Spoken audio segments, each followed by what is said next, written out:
افسوس کی بات یہ ہے کہ ہم نے طلاق کو مذاق بنایا، ہم نے طلاق کو ایک کھلونا بنایا کہ جب چاہا کوئی معاملہ بنا تو ہم نے منہ اٹھا کر جو ہے 3 طلاق گڑا کر دمادم دے دی، اور یہ بھی نہیں سوچا کہ اس کے ذریعے سے کیا اثر پڑے گا اولاد کے اوپر، خاندان کے اوپر، رشتہ داروں کے اوپر، اور خود میاں بیوی کی اپنی زندگی کے اوپر۔ حالانکہ اللہ رب العزت نے طلاق کا معاملہ رکھا ہے، لیکن یہ طلاق کا اسٹیپ جو ہے وہ ہم نے بہت پہلے کر دیا، حالانکہ شریعت نے طلاق کا اسٹیپ بہت اخیر میں رکھا ہے، اتنا اخیر میں رکھا ہے کہ ہم اگر اس کی تفصیلات بھی سنیں گے تو ہم کو پتہ چلے گا کہ طلاق کا اسٹیپ جو ہے کتنا اخیر کے اندر ہے۔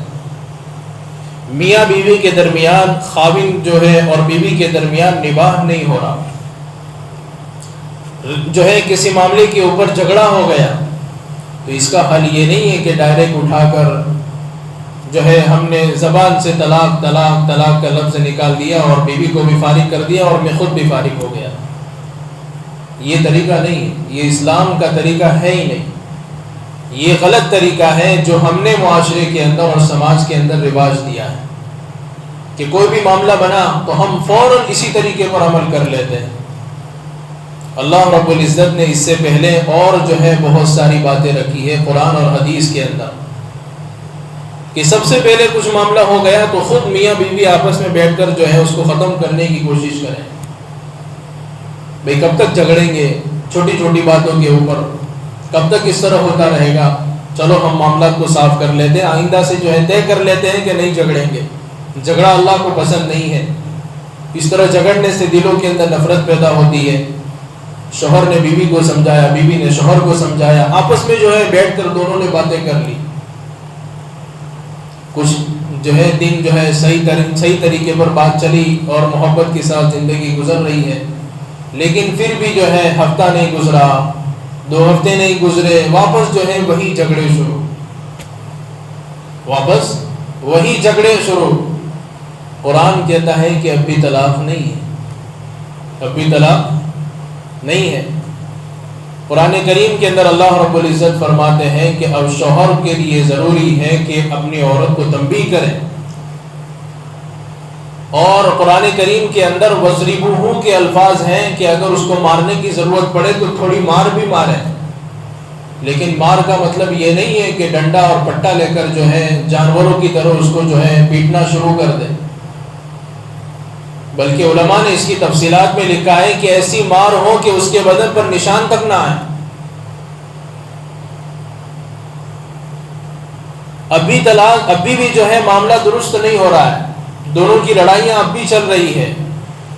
بیوی جو ٹیڑھی پسلی سے پیدا ہوئی وہ تو سیدھا ہونے کا نام تو ویسے بھی نہیں لے گی، اللہ رب العزت نے اس کو بنایا ہی ایسا ہے۔ تو قرآن آگے طریقہ بیان کرتا ہے کہ دونوں کے جو ہے بستر الگ کر دیے جائے۔ شوہر کو چاہیے کہ وہ دوسرے کمرے میں سوئے، بیوی کو چاہیے کہ دوسرے کمرے میں سلائے۔ آج تک جو ہے ساتھ میں ایک ہی بیڈ پر سو رہے تھے، ایک ہی بستر پر سو رہے تھے، اب الگ ہو جاؤ۔ جھٹکا لگتا ہے نا آدمی کو، محبوب اگر جو ہے بغل میں نہ ہو اور پاس میں نہ ہو اور اچانک سے جدا ہو جائے تو آدمی کو جھٹکا لگتا ہے کہ دونوں کی بستر الگ کر دیے جائیں۔ پھر بھی جو ہے معاملہ نہیں سیٹ ہو رہا ہے، وہی صبح میں اٹھ کر دوبارہ جو ہے جھگڑے شروع ہو گئے اور جو ہے آپس میں گالم گلوچ شروع ہو گئی اور ساری باتیں جو ہے شروع ہو گئی۔ اب بھی طلاق نہیں ہے، اب دیکھتے جاؤ طلاق کہاں تک جو ہے اللہ رب العزت اس کو پیچھے لے جا رہے ہیں، کیونکہ اللہ رب العزت یہ چاہتے ہیں کہ رشتہ جو نکاح کا معاملہ ہوا ہے یہ کسی بھی طرح سے قائم رہے، اس لیے کہ اللہ رب العزت کو یہ طلاق پسند نہیں ہے۔ حدیث کے اندر اللہ کے نبی علیہ الصلوۃ والسلام ارشاد فرماتے ہیں ابغض الحلال الی اللہ الطلاق، کہ اللہ کے نزدیک سب سے ناپسندیدہ چیز حلال طریقے میں اگر کوئی ہے تو وہ طلاق ہے۔ یہ ناپسند ہے لیکن حلال ضرور ہے، اللہ اس سے بہت ناراض ہوتے ہیں، بلکہ زمین کے اوپر جب طلاق دی جاتی ہے تو اللہ کا عرش ہل جاتا ہے، اللہ کا عرش کیا ہوتا ہے؟ ہل جاتا ہے۔ اتنی خطرناک چیز ہے یہ. تو شریعت اس بات کی کوشش کرتی ہے کہ کسی بھی طرح سے ان کا رشتہ قائم رہے، ٹوٹے نہیں. لیکن شریعت اتنی بھی اجازت نہیں دیتی کہ اسی طرح ان کی زندگی گزرے. اللہ نے راستہ بھی رکھا ہے.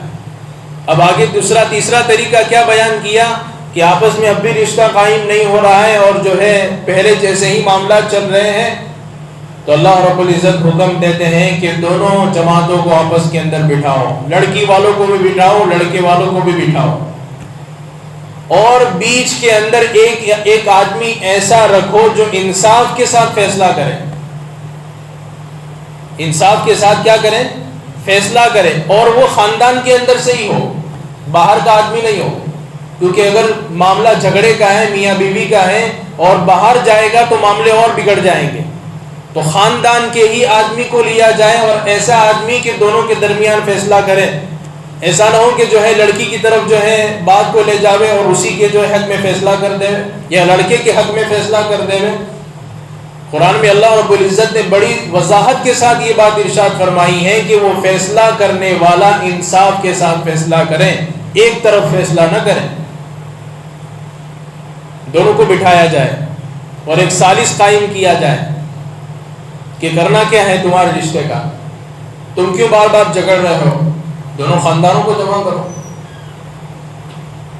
معاملہ صلح اور صفائی کا ہو گیا، لیکن پھر بھی جو ہے معاملہ اب بھی جو ہے نہیں ختم ہو رہا ہے، میاں بیوی کے درمیان جھگڑے اب بھی باقی ہے.